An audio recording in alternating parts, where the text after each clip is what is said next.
آدم علیہ السلام نے اپنی طرح حسن کا پیکر دیکھا, اپنی طرح حسن کا مجسمہ دیکھا, تو آدم کو جب عورت نظر آئی تو مرد کی فطرت ہے, جہاں عورت دکھی کشش ہے عورت کے اندر, مرد اس طرف بڑھتا ہے. اللہ کے نبی حضرت آدم علیہ السلام اما حوا کی طرف بڑھے. حوا کس کے لیے پیدا کی گئی؟ آدم کے لیے, کیونکہ اور کوئی مرد تو ہے نہیں. گویا کہ اس اعتبار سے حضرت حوا صرف آدم کے لیے ہے, اور جو عورت جس مرد کے لیے نکاح سے پہلے مختص کر دی جائے, اسی مختص کرنے کو منگنی کہتے ہیں. اللہ اکبر. حضرت آدم علیہ السلام اپنی منگیتر کی طرف بڑھتے ہیں. اللہ فرماتے رکو رکو آدم رکو, ابھی بات نہ کرنا. اللہ یہ تو میرے لیے پیدا ہوئی, میں بات کیوں نہ کروں؟ ارشاد ہوا آدم ابھی نکاح نہیں ہوا تیرا, اس لیے بات نہ کرنا. اب میں تم سے پوچھنا چاہتا ہوں, مغربی تہذیب میں ڈوب کر اپنے ہاتھوں سے اپنے پیر پہ کڑھاڑی مارنے والی میری قوم کی بیٹی بتا, جب شوہر آدم جیسا معصوم ہو اور بیوی حوا جیسی محفوظ ہو, حوا جیسی عورت کون جس کی اولاد میں نوح جیسے بیٹے, شیس جیسے بیٹے, ابراہیم جیسے بیٹے, اسماعیل جیسے بیٹے, موسیٰ جیسے بیٹے, عیسیٰ جیسے بیٹے, مصطفیٰ جان رحمت جیسے بیٹے, تمام مردوں کی ماں حوا, اکثر عورتوں کی ماں حوا. اللہ اکبر.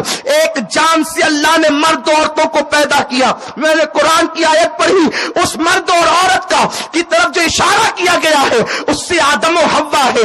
آپ مجھے بتاؤ, حوا جیسی نیک عورت ہو, آدم جیسا معصوم مرد ہو, جنت کا ماحول ہو, جس کے بارے میں قرآن کہتا ہے الا قیلا سلاما سلاما, جہاں صرف سلامتی سلامتی ہے, وہاں عیاشی نہیں, وہاں بدکاری نہیں, وہاں فحش گوئی نہیں, وہاں فحش کلام نہیں, وہاں لغویات نہیں, وہاں خرافات نہیں, وہاں گناہ نہیں, گناہ کا تصور نہیں. اللہ اکبر. ایسی پاک دامن حوا ہے, ایسے معصوم آدم ہے. لیکن منگنی کے بعد, منگنی کا مفہوم میں نے پیش کر دیا اس معنی میں کہ مختص کر دیا آدم کے لیے. آدم بڑھ رہے ہیں, اللہ کہتے بات نہ کرنا جب تک نکاح نہ ہو. آپ مجھے بتاؤ, وہ آدم جس کی شرافت کی خیرات آدمی کو ملی تو وہ آدمی کہلایا, وہ انسان کو ملی تو وہ آدمی کہلایا. اس آدم کو کہا جاتا ہے آدم منگنی کے بعد بات نہ کرنا, یعنی مختص ہونے کے بعد بات نہ کرنا. اللہ کب تک؟ جب تک نکاح نہ ہو جائے.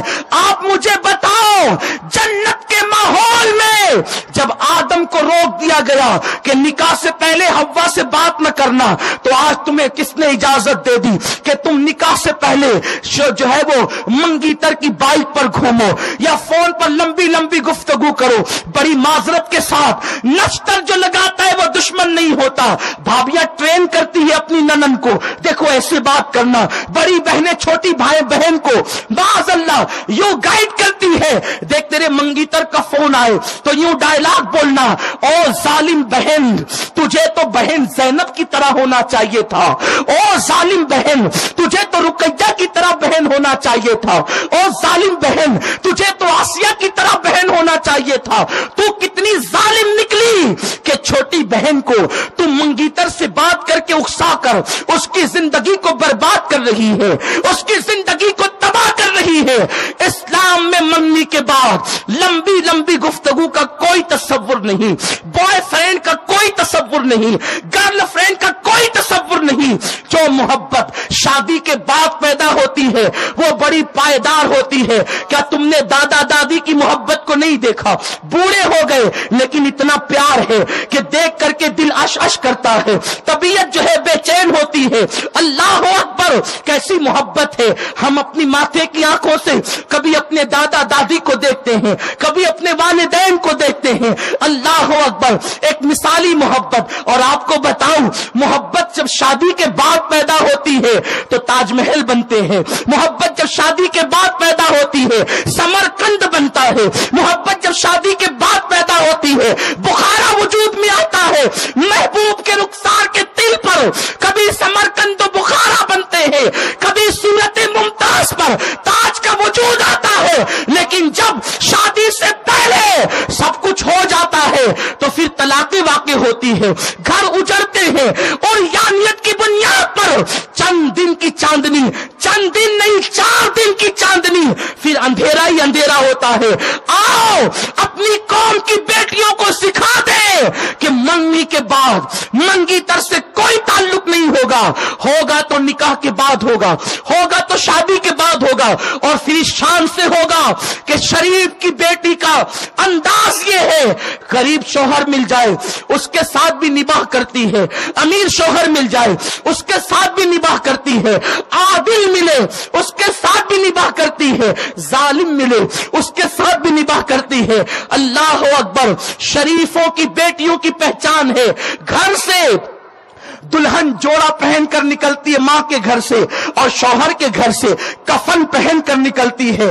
وہ جھگڑوں کی داستان لے کر کبھی ماں باپ کو بہکانے نہیں آتی، کبھی ماں باپ کو ورغلانے نہیں آتی، اور اگر بیٹی آ بھی جائے تو ماں باپ سنت مصطفیٰ کے مطابق اس کو سمجھا بجھا کے رخصت کرتے ہیں۔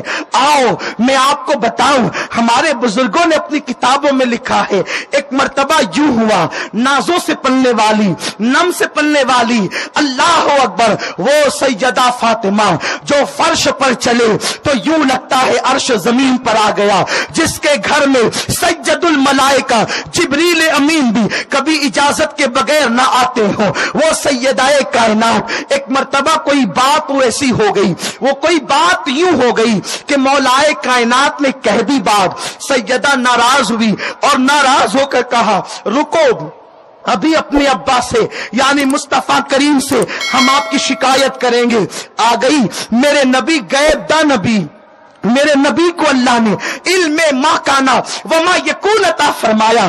اس کے بعد سیدہ کا گھر اور آقا کے گھر میں صرف ایک دیوار کا فاصلہ تھا، اپنی پیوندوں والی چادر اوڑی اور اوڑھ کر دروازے پہ آئی، دستک دیا، اوپکا کریمہ کا دروازہ کھولے، آقا کریم نے اندر سے پوچھا کون ہو تم؟ سیدہ کی آواز تو آقا جانتے تھے، اما عائشہ صدیقہ کہتی ہے حضور کی آواز سے سب سے زیادہ اگر کسی کی آواز مشابہ تھی تو سیدہ فاطمہ کی آواز، حضور کے کردار سے سب سے زیادہ کسی کا کردار مشابہ سیدہ فاطمہ کا، حضور علیہ السلام کی سخاوت سے سب سے زیادہ کسی کی سخاوت مشابہ تھی تو سیدہ فاطمہ کی سیرت میں، صورت میں، بولنے میں، چلنے میں، اٹھنے میں، بیٹھنے میں، حیا میں، کردار میں، گفتار میں، رفتار میں، انداز میں وہ اپنے بابا مصطفیٰ جان رحمت سے بڑی مشابہ تھی۔ آواز آئی، دروازہ تو کھولیں، اندر سے آواز آئی کون ہو تم؟ اللہ اکبر، زمین نیچے سے، پیروں کے نیچے سے نکل گئی، کبھی یہ لہجہ بابا کا نہیں دیکھا، کہا کون ہو تم؟ اس کے بعد عرض کی آقا میں آپ کی بیٹی فاطمہ ہوں۔ اندر سے آواز آئی کون فاطمہ ہو تم؟ اللہ اکبر، یہ لب و لہجہ میرے رسول نے کہا کون فاطمہ ہو تم؟ کہنے لگی یا رسول اللہ حسنین کی امی فاطمہ۔ کہا کون فاطمہ حسنین کی امی؟ کہا حضور آپ کی بیٹی فاطمہ۔ کہا کون میری بیٹی فاطمہ؟ تو کہا حضور بندہ پرور آقا علی کی بیوی فاطمہ۔ علی کا نام لیا تو آقا نے کہا فاطمہ شوہر سے ناراض ہو کر آئی ہے، آج میرا دروازہ تیرے لیے نہیں کھلے گا، جا پہلے علی کو راضی کر لے اس کے بعد آنا، اور فاطمہ سن اگر یہاں علی کو ناراض کر کے آئی تو تیرا بابا مصطفیٰ آج تجھ سے نہیں ملتا، اور اس حالت میں تیرا انتقال ہو گیا تو قیامت میں بھی میں تجھ سے ملاقات نہیں کروں گا، جا پہلے علی کو راضی کر اس کے بعد آنا۔ سیدہ گئی، اب اپنا دوپٹہ مولائے کائنات علی کے مرتضیٰ کے قدموں میں رکھا، کہا علی مجھے معاف کر دو۔ علی یہ مرتضیٰ مسکرا کر کہتے ہیں فاطمہ میں تو تم سے ناراض نہیں ہوا تھا، تم ہی تو ناراض ہو کر کے گئی تھی، میری جان میری فاطمہ میں نے تمہیں معاف تو کر دیا، جاؤ میں تم سے راضی ہو گیا۔ مولائے کائنات علی یہ مرتضیٰ نے ہماری مقدس ماں سیدوں کی ماں جب فاطمہ کو مسکرا کے معاف کیا، اتنے میں میرے آقا اندر تشریف لائے اور دونوں کے سر پہ ہاتھ رکھ کے دعائیں دی، اللہ تمہاری محبتوں کو قائم رکھے۔